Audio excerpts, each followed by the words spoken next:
please tell me whether the original personalities of Godhead, who incarnated themselves at the request of Brahma, who is born out of the lotus flower from the Lord, and who have increased the prosperity of the world by elevating everyone, are doing well in the house of Shurasena. Purport: Lord Krishna and Balarama are not two different personalities of Godhead. God is one without a second, but He expands Himself in many forms without their being separate from one another. They are all plenary expansions. The immediate expansion of Lord Krishna is Baladev. And Brahma, born from the lotus flower from Garbhodakshai Vishnu, is an expansion of Baladev. This indicates that Krishna and Baladev are not subjected to the regulations of the universe. On the contrary, the whole universe is under their subjugation. They appeared at the request of Brahma to liberate the burden of the world, and they relieved the world by many superhuman activities, so that everyone became happy and prosperous. Without the grace of the Lord, no one can become happy and prosperous, because the happiness of the family of the Lord's devotees depends on the happiness of the Lord. Vidur first of all inquired about the well-being of the Lord. Here the names of Krishna and Balaram are not mentioned in the Sanskrit verse. There's no name. Krishna has many names, but none of his names are given here. Similarly, Baladev, none of the names, unless you want to take Padmanu Vrityeha Kilavatirno as a name.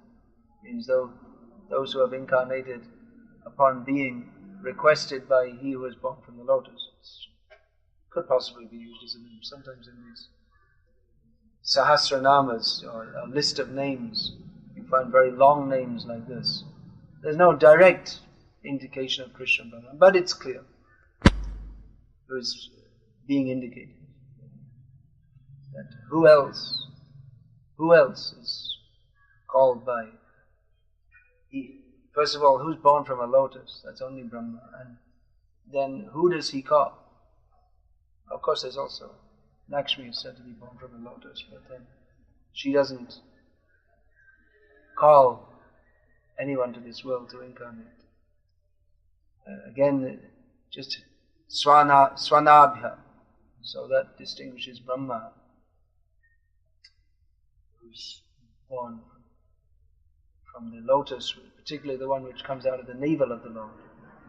Nabhi is navel. So this indicates Brahma, and he calls who to this world? He calls Krishna. Actually, he calls Krishna, and Balaram automatically comes. He calls the Lord, please come. So sometimes the Lord comes in various different forms to satisfy the demigods, headed by Brahma, who come whenever they have too much problem, to request him to come. Sometimes he comes like that in the form of Varaha, Vamana, requested by Lord Brahma. And sometimes he comes in the original form. Krishna. The original form is described here. Purano, Purusho. And again this grammatical case refers to the two of them. Vivachan. So, two. Who is that?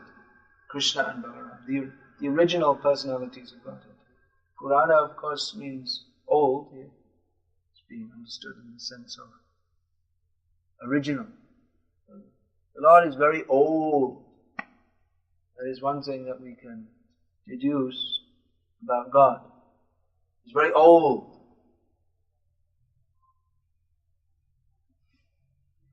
But then everyone is very old. Every living being. If we say Purana Purush, means the old person, then everyone ultimately is very old. Every living being is eternal. But in this material world, living beings appear as if new. Every living being has a different form, which is new forms again and again they take. But Krishna and Balaram, their form that is eternal. Just like I get born, you get born, we get different bodies one after the other.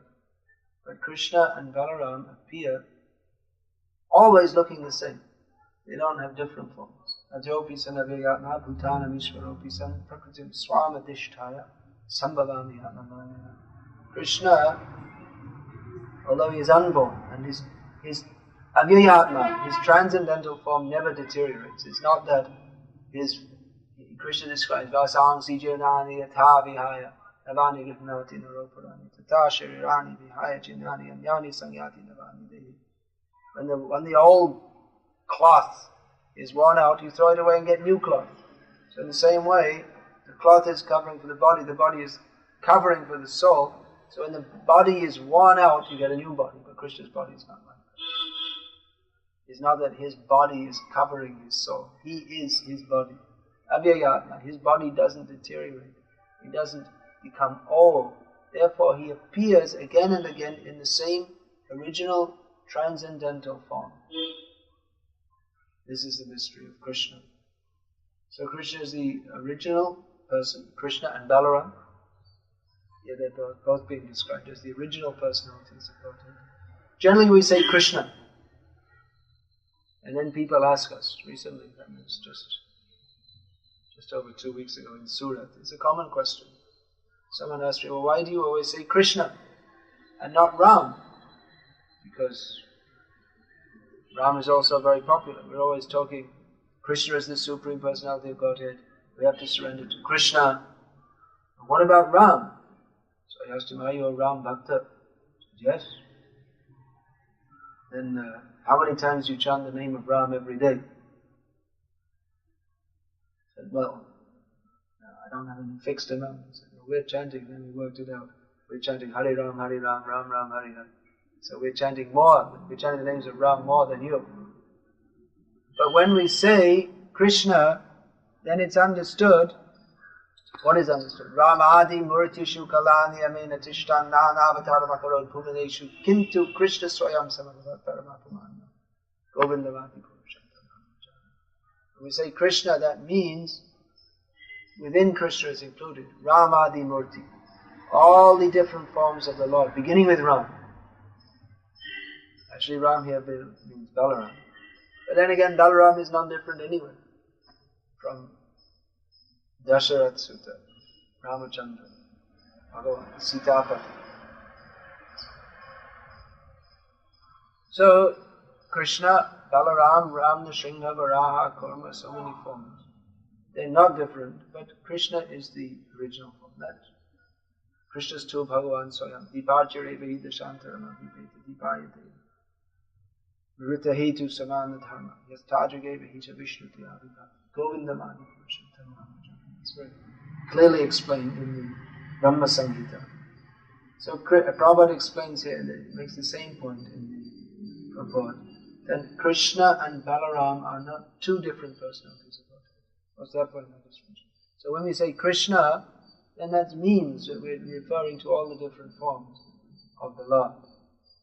So when we say we should surrender to Krishna, if you have a particular personal predilection towards the form of Lord Rama, that's very nice, that's very good, or whichever form. But we can say Krishna also. There's no harm to say Krishna, because Krishna is the original personality of God. Sometimes the devotees of Lord Ram, they misunderstand, and they have it's very strange, almost an envious attitude towards Krishna. They're supposed to be devotees of Ram. I don't know if this is common in South India, but in North India it's quite common that people say, well, Ram is more moral than Krishna. Krishna, do they say that here too? All nonsense everywhere. Huh? And Krishna is very immoral, so our Ram is better. Somehow they understand they're both Vishnu, but they think that our form is better. Maybe they have to think like that too, otherwise how can they accept Rama as supreme? But it's a misunderstanding. There's nothing, Amoga Lila, Krishna's pastimes. There's nothing wrong in them. Of course, those who are on the platform of morality, which Ram came to teach, one of the things he came to teach, then for them, Krishna is a dilemma. If he's God, then why is he doing like that? Even Parikshit Maharaj asked that. Why is he doing? He came to teach the principles of religion, and then it appears that he's performing irreligious activities. Actually, this 10th canto of Bhagavatam, that's meant particularly for those who have come to the Paramahamsa platform. Srimad Bhagavatam is called Paramahamsa Samhita. The treatise that is meant especially for Paramahamsas, those who are free from all envy. So, especially this 10th canto, it's not meant for envious persons who will criticize Krishna. So anyway, Shukadeva Goswami explained in the same point that he already explained actually. Yes, Krishna is not doing anything wrong. Rather the very moral person. Of course, Shukadeva didn't exactly explain like this, but later acharyas have expanded his explanation. That the very moral man, who is very moral, looking after his wife and only enjoying with his one wife, just like Ram, Ekapatni Vrata, vow, even though he's the master of unlimited goddesses of fortune, he has the vow only to take one wife. So a man who's very moral like that, he may think, I'm very moral, and why is Krishna immoral, taking so many women and other people's wives and so many things? But actually one who thinks like that, he is immoral, and Krishna is moral. Because if one thinks, this is my wife, for me to enjoy, then he's immoral. Because every living being is meant only for Krishna to enjoy. So if we're thinking that I am the enjoyer of anything, that's immoral, even as the enjoyer of your wife. That's why one young man, Shambhu Babu, he went to,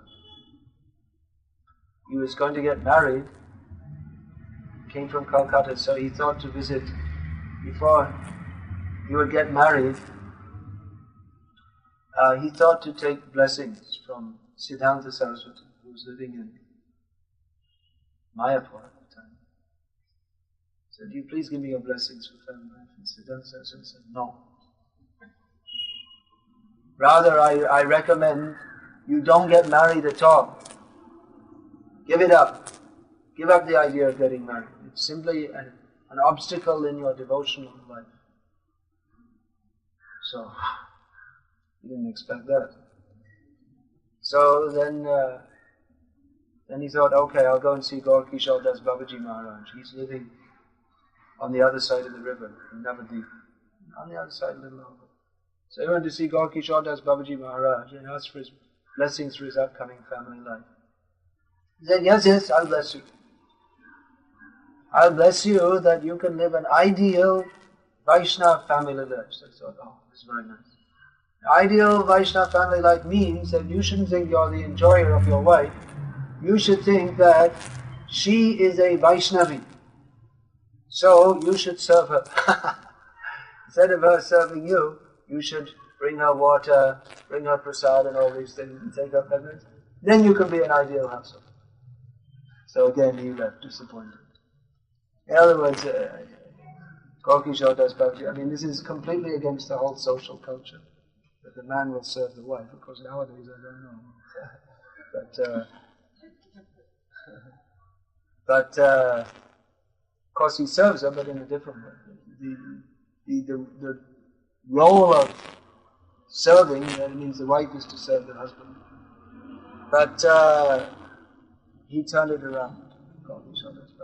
If you think your wife's a devotee, how can you accept service? You have to serve her. So then he went back quite disappointed to Calcutta, and I'm sure he got married anyway. Without the blessings that he'd expected. So how did we get here? We're talking about Krishna and Balarama. The original personalities of God. Immoral, yes, okay. So what is morality? Morality means to understand that Krishna is the supreme enjoyer. And therefore, Lord Rama, when he exhibits his apparently worldly moral pastimes, Well, that's his Nitya Lila, that's his eternal pastime. But we should understand that although the Supreme Lord is unlimitedly opulent, when he's showing his pastimes in other forms than Krishna, he doesn't display all his opulence, or is somewhat constricted. Somewhat limited. The Supreme Lord is unlimited, but in other forms he doesn't show the full extent of his unlimitedness. Krishna enjoys with any number of women. That's one of Krishna's qualities, mentioned in the Nectar of Devotion. Very pleasing to all women. That's also there for Lord Ram. It's not that he's not pleasing. In fact, he's pleasing to everyone. Even the men are attracted to his form. Now you may think, well, that's very strange. That sounds a little unnatural. But actually it's natural. It sounds like homosexuality. But that's natural actually because every living being is attracted to Krishna. So that attraction, if a male form is attracted to the form of the Lord, that is not homosexuality. That is divine attraction beyond the platform of mundane, gross sex. We see that when Lord Ram was in the forest of Dandakaranya, there were many sages living there. And they became attracted to Lord Ram on the transcendental platform of conjugal attraction. Now this is beyond the comprehension of people who are in the mundane, on the platform of mundane attraction. But they became attracted like that. But Lord Ram said, well, in this avatar, I cannot reciprocate with you. Wait till Krishna comes. Wait till I come as Krishna. Then I can reciprocate. Then these sages, they became gopis in Vrindavan, and they became lovers of Krishna. So Krishna could reciprocate. Rama couldn't reciprocate like that. There are different groups of gopis. From Ram Leela also came so many Yagya Patni. When Lord Ram, he ruled over the world for how many years? 10,000 years after the departure of Sita. So he was performing sacrifices, one of the duties of a king. And you have to perform sacrifice with your wife. His wife had already left the earth. I mean, she'd left, but didn't mean she was dead, so to speak. So he had gold forms of Sita made. They were Sita. They were in different forms, so they were different. So they also said, we actually want to reciprocate with you. So how can we do it? We're just murtis. He said, okay, you come later. All the women who wanted to enjoy with Ram, with the exception of Shurpanaka, and they were put, just wait a little bit, you come later. So this is transcendental attraction to the Lord, but he could reciprocate in the form of Krishna. Even Krishna, that is described, that Kubja. Actually in Bhagavatam the word is given Trivakra. Means bent in three places. Krishna is also known as Tribhanga Sundara. He's very beautifully bent in three places. But she was bent in three places and ugly. Not beautiful. Bent over. Not triple hunchback, something like that. Very, very ugly actually. But she felt some what Prabhupada calls conjugal attraction. Actually, it's kind of euphemistic, sexual attraction towards Krishna, because she considered him the most, not considered, but actually that's the fact, that he's the most beautiful young boy. So she felt attraction. Now it said the gopis, they also felt attraction towards Krishna in a sexual manner, but that was Ananda Chinmaya Rasa. That is on the purely spiritual platform. But this Kubja, her attraction was towards Krishna, but she was feeling that in the manner of ordinary lusty desires. She appreciated Krishna's beauty, but she took him as the object of her, or the fulfiller of her desires to enjoy. Her mundane, her bodily desires. So Krishna also purified her of those desires. But we see she became attracted to Krishna like that. Now again, I was giving the example, Shurpanaka, Shurpanaka. When she became attracted to Lord Ram, then she ended up with a bloody nose. Literally. I mean, that's a saying in English. You end up with a bloody nose. I mean, someone punches you in the nose. But she got a bloody nose. Another one was cut off. Bloody no nose. Sounds like a very horrible thing.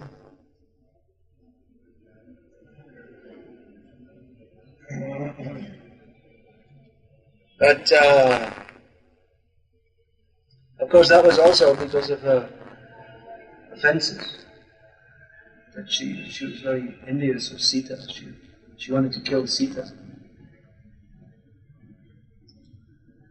But Krishna reciprocated with any number of living beings. We see that just like when Akrura took Krishna to Mathura, the gopis, they knew, Krishna must be enjoying with those beautiful society girls, high-class women in Mathura. Then what does he need us for anymore? We're just gopis. We're just village cowherd women. Now he's in that very sophisticated society. Then why should he be interested in us? They gave so many examples. It's an ordinary thing. When a lover enjoys his prostitute, and when he's satisfied, he goes away. The birds, when they're eating fruit from the tree, when the season is over, they leave the tree. When a man is invited to eat in a home, when he's eaten his food, he goes away. So they gave so many examples. They said, just like that, Krishna enjoyed us, he's gone away. And they have these very high-class women in Mathura. He must be captivated by them. So they were thinking like that, but they wanted Krishna to come back, but they weren't intrinsically envious in the sense of that they said, no, the girls of Mathura, they must be very fortunate. They weren't going to deny the girls of Mathura. They are very fortunate. We are unfortunate. Now they have the opportunity to enjoy it. So Krishna, in this original form, he reciprocates with many living beings. Of course, Lord Ram also. All the inhabitants of Ayodhya, they all went back to the eternal Ayodhya with him. But particularly Krishna reciprocates in many wonderful ways, especially on the platform of conjugal love. So this is Krishna, and he appears with Balarama, Kritavan Kalakarmani, Saharamena Keshava, Atimatena Bhagavan. Atimatena Bhagavan was the last one. Buddha Kamadamana Shaka. The same Krishna is described in the beginning of Bhagavatam. First mention of Lord Balarama.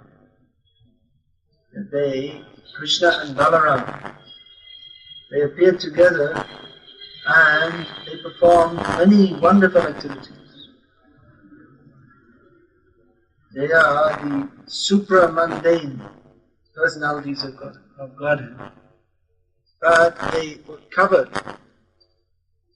They were covered. Kapata Manusha. Has that word kapat in Tamil?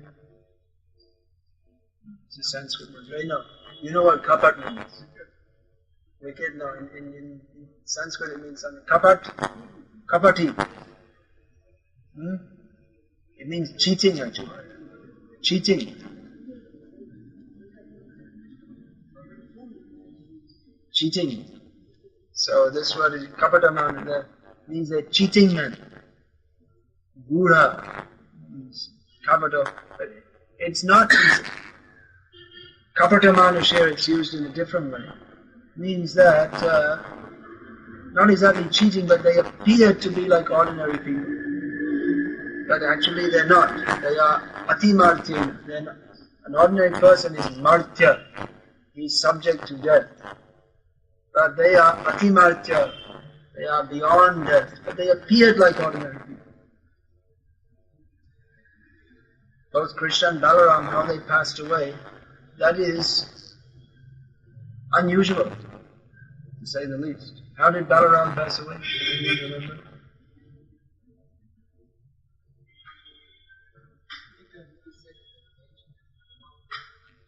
And then the Shesh came out, and then entered the ocean. And Krishna, it's said generally that Krishna, he was shot dead by a hunter. Highly unlikely, after he used to fight. Just like this, he came out of the city of Mathura and killed all the forces of Jarasandha just by himself.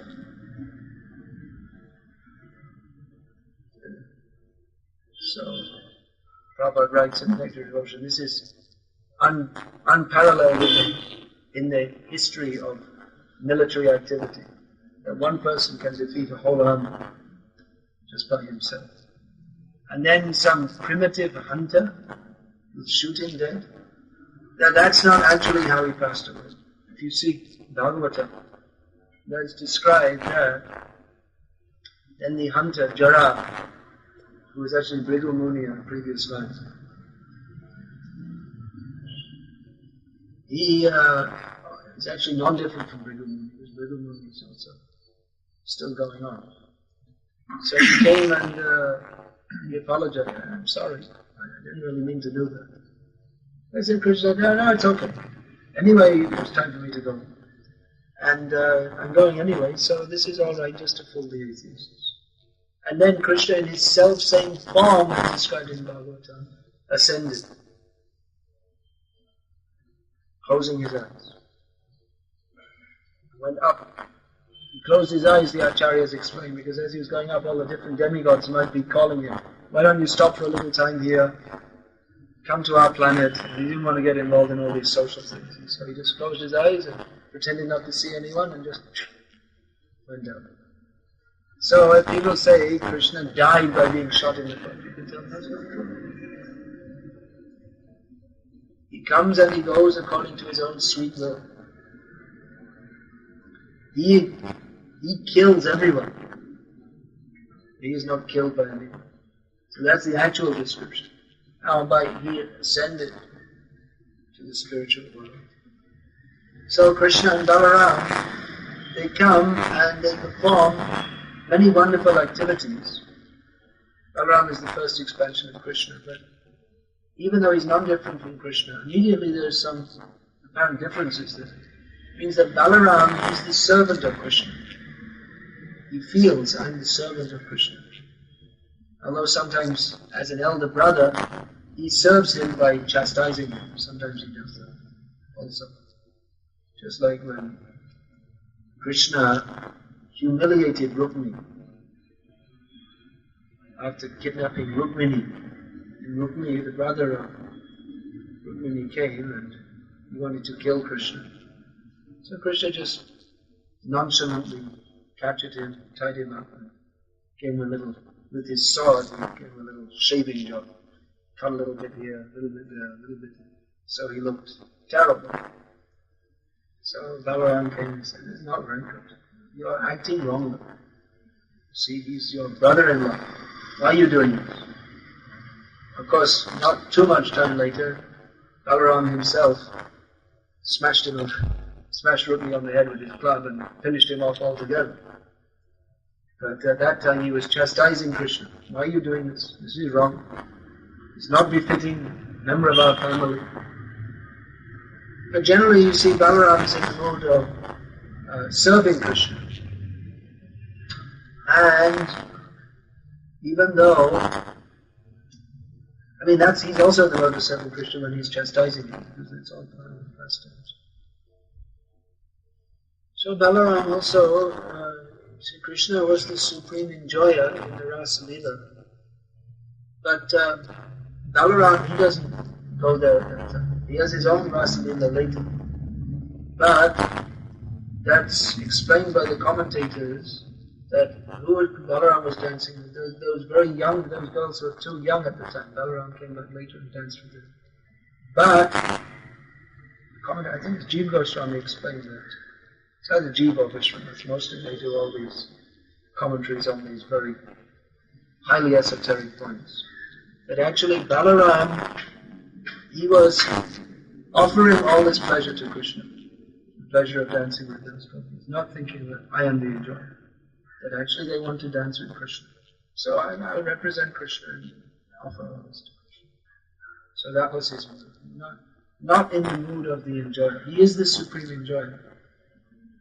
Also, but even all the different forms of Vishnu that expand, Ramadi Murti, they're all in the mood of actually service to Krishna. Ekale Ishvara Krishna Arsa Vritta.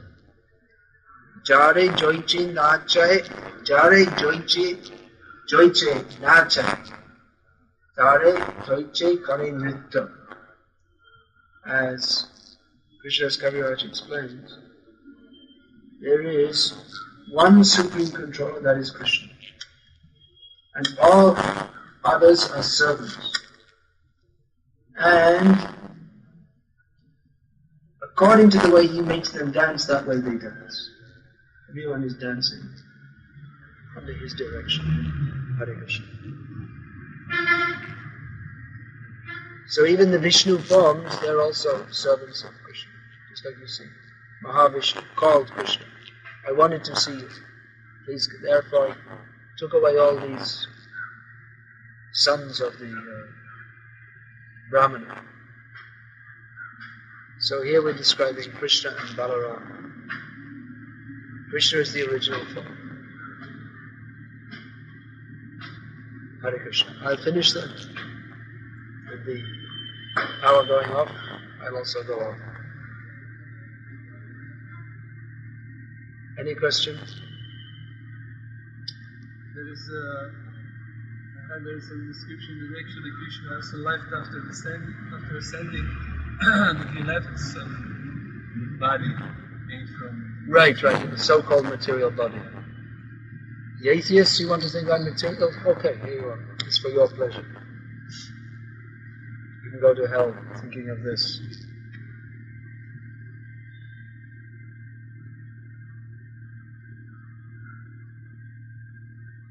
There's something wrong if you are not attracted by others' forms. Because sometimes there is no any feeling for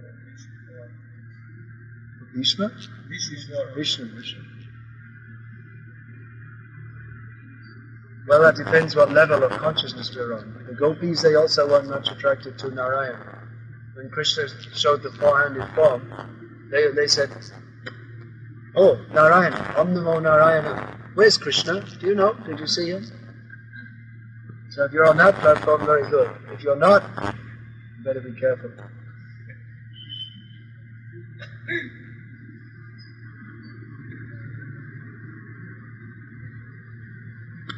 And how is Srila Prabhupada describing that devotee is not attracted by other forms, by other people?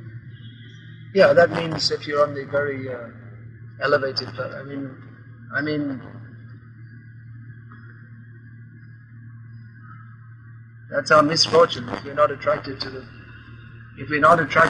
are we so much? Is it that we're so much attracted to the form of Krishna that when we see the form of Narayana, we think, oh, What's this? Can we really say that? It's not that you see, when we see the form Narayana, we should develop some envious mentality. Not like that at all. That should not be misunderstood.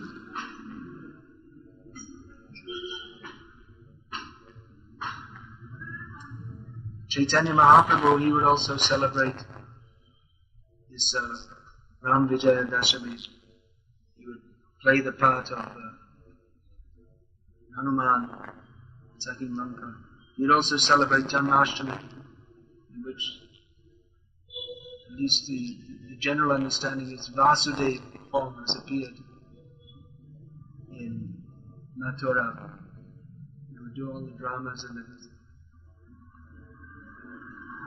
That's another thing, if one has the vision, one can see this is Krishna in every form. But anyway, it's not that you see that we have a rejection of the Vishnu form. Everything you'll find in some place in Prabhupada's books, he writes, one can worship any form, such as Sitaram, Lakshminarayan. And also in the Bhagavad Gita, in that Prabhupada says one should not be even attracted to other forms. So you see different instructions there for different people. That's actually a very, very confidential instruction. But the idea is that anyway, even from the beginning of our bhakti life, we are directed, especially in the Gauriya Vaishnava Sampradaya, our direction is towards Radha Krishna.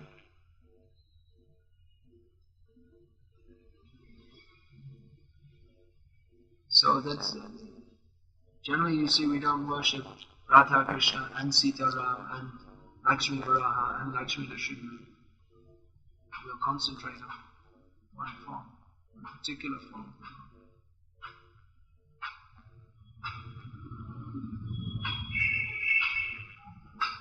I heard for some years that was questioned by some disciples that were asking that how to stop this envy. We are envious of the Lord and we are envious of the devotees. So he answered that one should at least we should not be envious of the Lord. Even if he's we cannot control our envy of the devotees, at least we should not be envious of the Lord. The envy of devotees is envy of the Lord. Because the devotees are the paraphernalia of the Lord. They're not, in one sense, not different.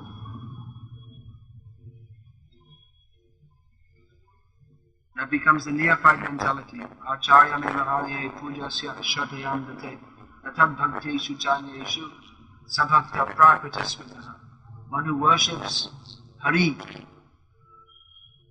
with great faith, but has no regard for his devotees or for other living beings. That's the neophyte stage. They're called materialistic devotees. They were asking in a sense how to rid of that envy. How to get rid of the envy, and he's saying it's alright. Well, look what happened to him. He became envious of Krishna also. He became very envious of Prabhupada.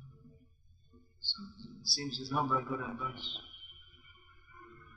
If you have envy, then you serve them. If you feel envious towards any particular, you feel any bad feeling towards a devotee, serve them. That's recommended. Try to appreciate the good qualities. At the same time, we shouldn't adopt the Sahajiya mentality of thinking that, well, when someone's a devotee, so everything they do is okay. That's all it is. They used to accuse Bhaktisiddhanta Saraswati Thakur. Why are you making Vaishnava Aparad?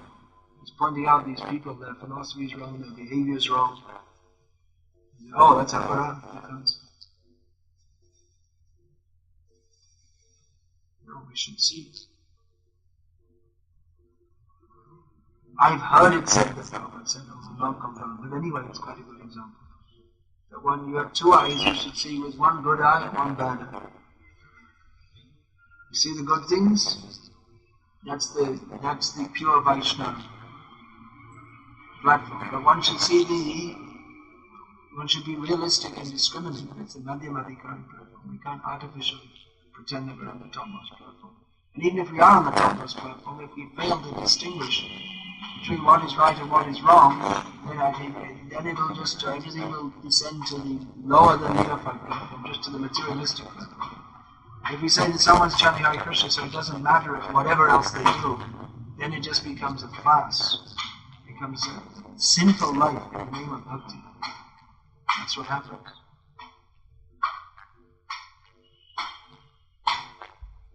That's why I'm very concerned about our movement at the present time, because everything is tolerable.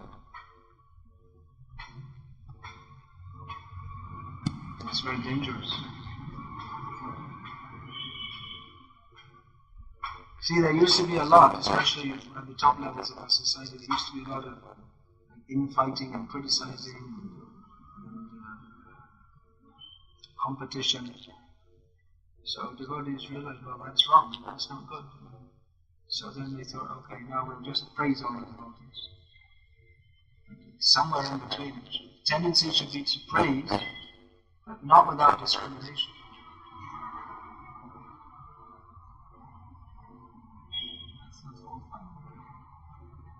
We have to be careful because it may turn into fault finding also. But then someone has to find faults. Generally say we shouldn't be fault finding, but on the other hand, just like I'll give an example, again from Bhakti-Siddhanta Saraswati Thakur. That one devotee was writing with a list of complaints against some other devotees. He wrote back a letter saying that I'm so unfortunate, it's my duty as a guru to find the faults in others. I don't know why you should take upon yourself such an unpleasant task.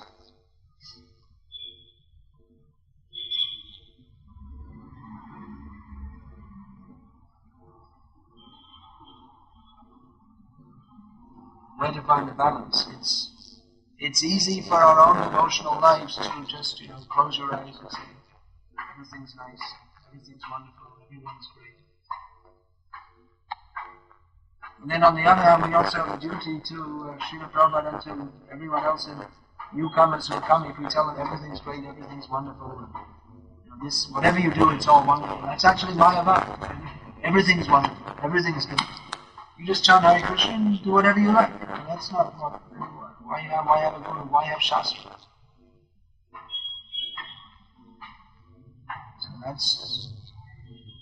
So we have a duty. This you see, the Dante who wrote this. What's that called? Divine. He wrote, this Italian poet. He wrote about the heaven, hell, and the divine comedy. He wrote that the hottest regions of hell are reserved for persons who remain neutral in times of moral crisis. You got that? Follow that? Maybe he had some kind of vision, I don't know. He certainly had he either had some vision or a good imagination. His descriptions of hell are more famous. Same Milton, he wrote the Prabhupada quoted Milton, I think he must have studied it in school. John Milton, English poet, I used to go past his birthplace and home every day on the way to school. That's an interesting fact. That really enhanced your Krishna consciousness, didn't it? Anyway, Prabhupada used to quote him, Paradise Lost. It's a famous poem. So the main interesting thing in that is all the descriptions of hell. These things are very powerful. They're helping to regulate people's moral lives in the medieval times. When they used to read this, I don't want to go there. So they were good. They led good lives because they're afraid of being thrown into the burning hell. You want to ask a question?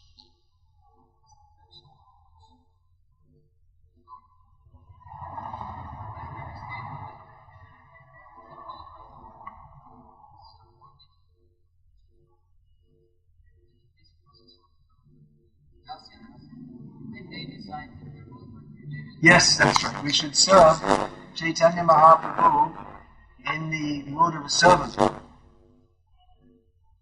That's standard Gauriya Vaishnava theology. By serving Chaitanya Mahaprabhu, then he bestows upon us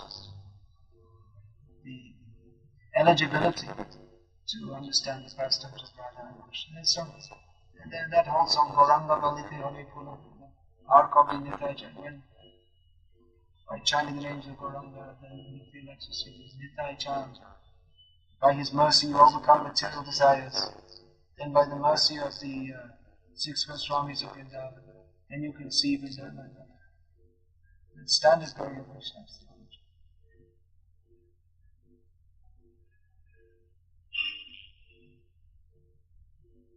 By serving Chaitanya Mahaprabhu, one can appreciate, by his mercy, one can appreciate particularly the pastimes of Radha and Krishna. Because that you won't get any other way. You won't get through Nimbakacharya, Madhvacharya, Ramanujacharya, Vishnu Swami. You get through Chaitanya Mahaprabhu. Anarpitam chiring chirat kuruli avatim samapya mutanjmala svabhakti. He came to give that which had not been offered before. Highest resplendent mellow of devotional service to himself, who is Sri Krishna Chaitanya Radha Krishna Mayam. He is Sri Krishna Chaitanya, non-different from Radha Krishna. Yata yata ganas pramodananda svajata. Yata yata gaura padara vinda indeta bhaktim krita punya rashita tat sarvata kritya kasmata dha padam puja sudhena rashi. It says that as wherever there is whenever there is a rising in the heart of devotion to Chaitanya Mahaprabhu, then in the same way, then the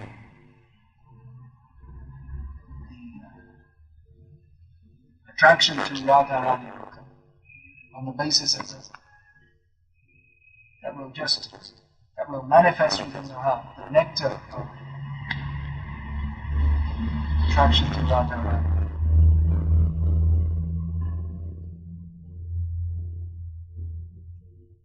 So that's standard Gauriya Vaishnava theology. Through God to Radha Krishna. No other way.